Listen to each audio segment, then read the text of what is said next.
This week, I'm going to share a wonderful experience I recently had. It was quite moving to me because it reminded me just how powerful teamwork can be. I had the honor to be one of 3 judges at the inaugural Collegiate Colt Starting competition in Fort Worth, Texas.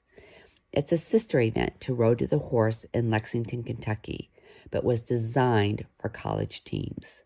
The entire Western Horseman team who created this event did a remarkable job on so many levels. The addition of teamwork and youth working together to build trust in a horse was truly inspiring to watch. So here's a thumbnail description of what happened. 3 college teams earned the right to compete through Stock Horse of Texas shows. Each team had 3 team members and a coach, and the 3 teams who qualified were Texas Tech, North Texas Central College, and West Texas A&M. And one of the main missions of the Collegiate Colt Starting competition is to promote natural horsemanship. And this is done by developing the trust of a young horse as she is started under saddle. Now, there are 3 1.5-hour rounds over a 2-day period, culminating in a 4th and final round. All 3 rounds include mandatory 15-minute rest periods that must be distributed over the hour and a half. The finals include walk, trot, lope, and stop maneuvers, as well as an obstacle course. My fellow judges were Craig Cameron and Richard Winters. To say I enjoyed their company and learned from their wisdom over the time we spent together would be an understatement. Thank you, Craig and Richard. You're the best. The horses were provided by the awesome 4-6s Ranch, who also provide the horses for Road to the Horse. Dr. Glenn Blodgett is a giant and a true innovator in the quarter horse community. Thank you, Dr. Blodgett.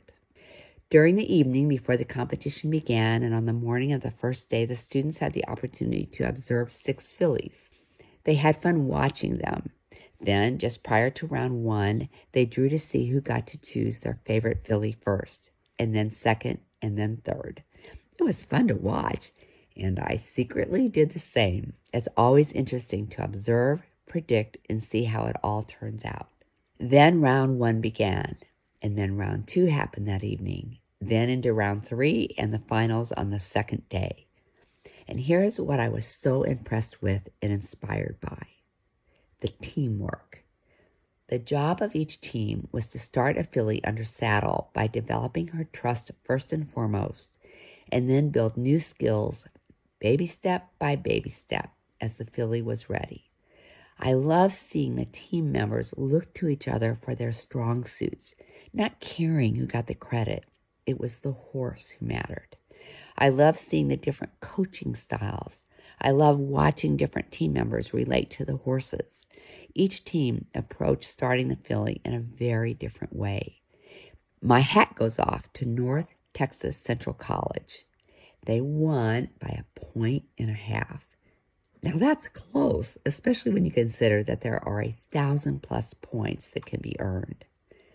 Now, as a judge, of course, we never know who wins until the placings are announced. But here's what matters most. All of these teams won. They all had an experience of a lifetime. They learned. They had screaming fans rooting for each of them and for each of the horses. It was something to see. It made me aware to be more vigilant in expressing my appreciation to my team members and our work together. No one does anything alone. We all need each other. And the more we don't care who gets the credit, the more we concentrate on building confidence in our horses and each other, the more we express our trust in each other, the more we acknowledge our horses' strengths and each other's strengths, the more we all accomplish together. It's one of the most fulfilling experiences we can have with a horse and with each other. Now, I want to say thanks to Tammy Scrance and the Road to the Horse team for allowing me to use these images. So who are your teammates, both equine and human? Let them know today how much you appreciate and trust them.